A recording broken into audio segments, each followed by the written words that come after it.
Farmacia Suiva, aprecio por tu salud, presenta La Primera Entrevista.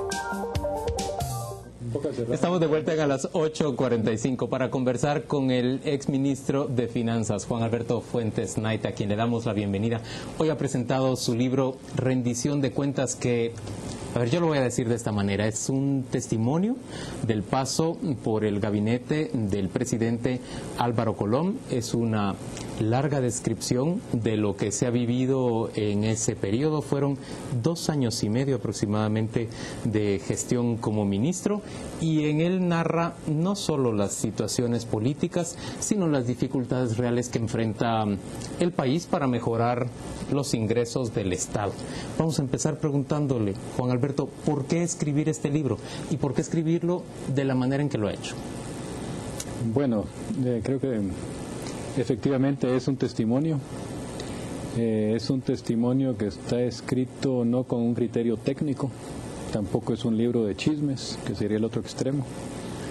Es un testimonio que busca aprovechar la experiencia en relación a las finanzas públicas para explicar cómo funciona la política, al final de cuentas, en Guatemala.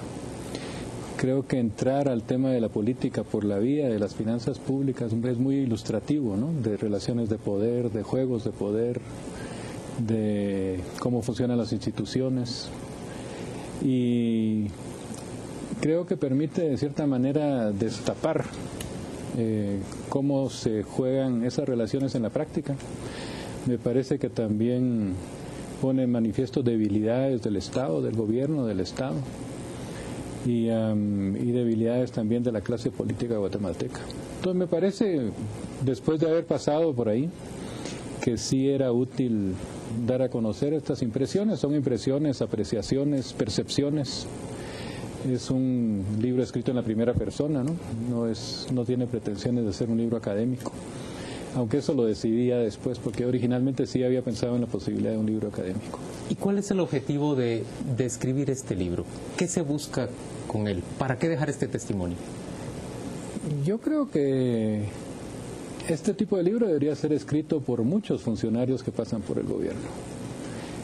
Trata, como dice el título, de ser una rendición de cuentas. Es una rendición de cuentas personal, pero también lleva a plantear la necesidad de rendición de cuentas por parte de otros. No solo en el gobierno, por cierto, hay individuos y organizaciones con muchísimo poder, en particular del sector privado, que ejercen ese poder sin ninguna rendición de cuentas. Entonces creo que busco en ese sentido que se democratice y se transparente un poco el ejercicio del poder en Guatemala. La reforma fiscal en Guatemala, la mejora de los ingresos del Estado guatemalteco, ¿es ese un objetivo de largo plazo? El objetivo que yo planteo ahí es tener un Estado fuerte, pero un Estado sujeto a rendición de cuentas y un Estado que respete la ley. Tienen que ir juntos los tres. La fortaleza pasa por una fortaleza que sí significa tener recursos, ¿no? También significa tener cuadros técnicos, significa tener una institucionalidad que funcione, ¿no? Entonces lo fiscal es una parte del rompecabezas, ¿no? Pero sí es una parte esencial. Y sí es algo que se plantea ahí como un objetivo, yo creo que no es de largo plazo, creo que es un objetivo inmediato. Juan Alberto, cuando se habla de la relación con el sector privado y la actitud del sector privado frente a este objetivo de mejorar los ingresos del Estado para que este Estado pueda ser más eficaz en sus metas, ¿cómo se da esa relación? ¿Cómo se plantea el sector privado? ¿Se puede reducir en una respuesta de entrevista de televisión? Se puede, en el sentido de primero indicar que es un sector heterogéneo, pero donde dominan. Que no está unido. Que no está unido, pero que sí tiene capacidad de unirse para oponerse a iniciativas, pero no de unirse para ser propositivo. Y donde lo que al final domina es una ideología muy conservadora, heredada, yo diría, de la fracción, llamémosle terrateniente o agrícola, y donde nuevos sectores que han ido surgiendo asociados a los servicios, asociados a exportaciones no tradicionales, todavía no han tenido la capacidad de impulsar una manera diferente de ver las cosas, ¿no? Entonces es un sector privado que necesita realmente adaptarse, ponerse al día. Pero esos nuevos sectores o esos nuevos grupos dentro del sector privado adoptan la ideología conservadora a pesar de que ellos mismos sean innovadores en el área en la que están trabajando. Desde mi perspectiva, ellos se subordinan a la ideología conservadora. ¿Y no hay propuestas? ¿Y qué clase de visión del Estado refleja este sector privado? La visión conservadora refleja, quisiera un Estado mínimo, ¿no? Un Estado que se centrara solamente en seguridad y justicia, que no atendiera lo que son los problemas sociales y económicos, ¿no? Y esa es la que tiende a prevalecer. ¿Y puede persuadírsele? Después de 2 años y medio de experiencia. Uno de los mensajes básicos del libro es que estamos en un proceso largo, es una lucha larga. Yo no considero mi paso como uno de fracaso, ¿no? Lo considero más bien como un intento más fuerte, donde se colocó en la agenda el tema fiscal, la necesidad de fortalecer fiscalmente al Estado. Pero eso es parte de un largo proceso. Yo creo que ahora, por ejemplo, si uno compara el tema fiscal en estas elecciones a las elecciones pasadas, es un tema que está mucho más presente e incluso tengo cierta confianza en que puede haber avances a corto plazo. ¿Qué le hace albergar esa confianza? A ver si nos la contagia a otros. Bueno, la evidencia, como reportero me extraña, o periodista, que no la vea, ¿no? ¿Dónde está esa evidencia? En el Congreso, ¿sí? Con la iniciativa Antievasión 2, donde ya está como parte de la agenda a ser considerada a muy corto plazo. El hecho que ahora hayan sido aprobados ya en segunda lectura unos préstamos, ¿no? Son parte de una agenda conjunta para ya facilitarle al Estado algunos recursos adicionales. Yo no le quiero quitar el optimismo, pero Juan Alberto, todo sometido, todo subordinado al proceso electoral y a los intereses de los partidos que toman sus decisiones en el Pleno según lo que más les convenga en la campaña electoral. ¿Es eso? No, yo estoy de acuerdo, creo. ¿Optimista?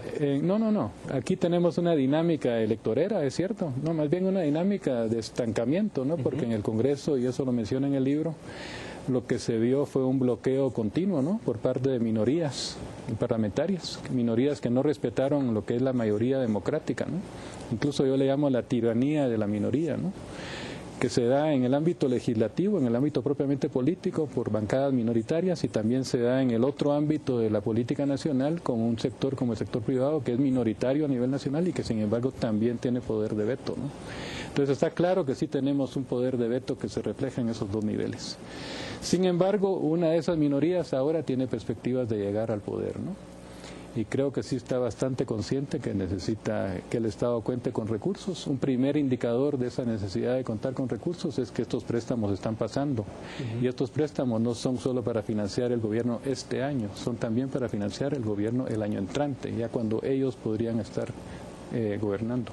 Juan Alberto, un tema importante que se trata en el libro es el papel que juegan los diputados en el Congreso de la República una vez que reciben el presupuesto, pero también una vez que reciben cualquier tipo de iniciativa de reforma en materia de leyes fiscales. ¿Cómo actúan los diputados? Bueno, parte de otro mensaje del libro es precisamente que si los diputados cambian el presupuesto, como lo hicieron, como lo hacen, como lo continuarán haciendo, también ellos deberían rendir cuentas sobre las transferencias y cambios que hay en el presupuesto, ¿no? ¿Es razonable que exista el listado geográfico de obras y que pueda ser acomodado de manera distinta de cómo es enviado en el Congreso de la República? Yo creo que ahí ya entramos a temas de la responsabilidad constitucional del Congreso, ¿no? Ahí hay experiencias de todo tipo a nivel mundial, ¿no? Hay desde países como Chile, donde el Ejecutivo manda el presupuesto al Congreso y el Congreso simplemente dice si lo quiere o no lo quiere, no tiene capacidad para cambiarlo, ¿no? Y hay otros como Estados Unidos o Guatemala, donde sí hay una capacidad para cambiarlo, ¿no?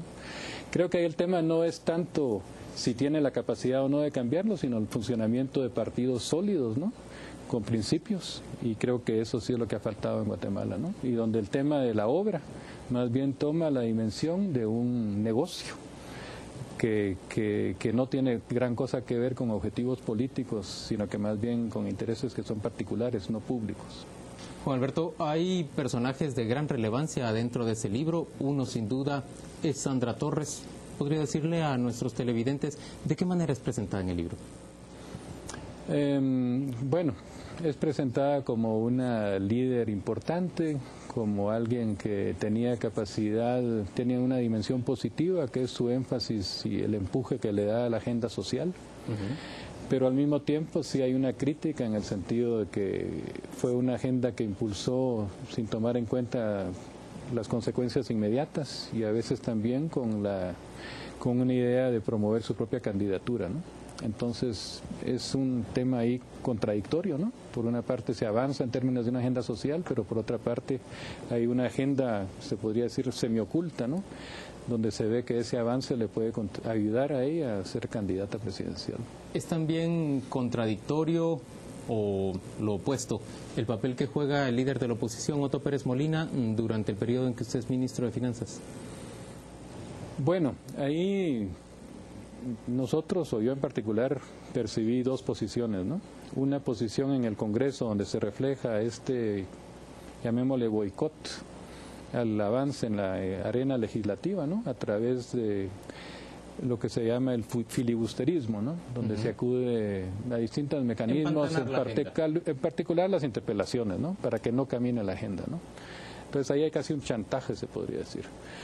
Ahora bien, para que avance cualquier iniciativa que le dé recursos al Estado, no solo lo tributario, sino también todo el tema de préstamos, ¿no?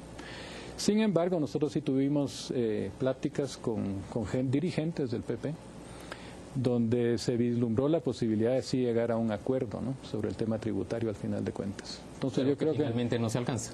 No se alcanza, pero ya es parte de otra dinámica, ¿no? Entonces lo menciono como una contradicción, en el sentido que por una parte en el Congreso estaban oponiéndose a iniciativas para avanzar en el ámbito tributario, que los hubieran podido beneficiar a ellos en el entendido de que ellos podrían ser el próximo gobierno.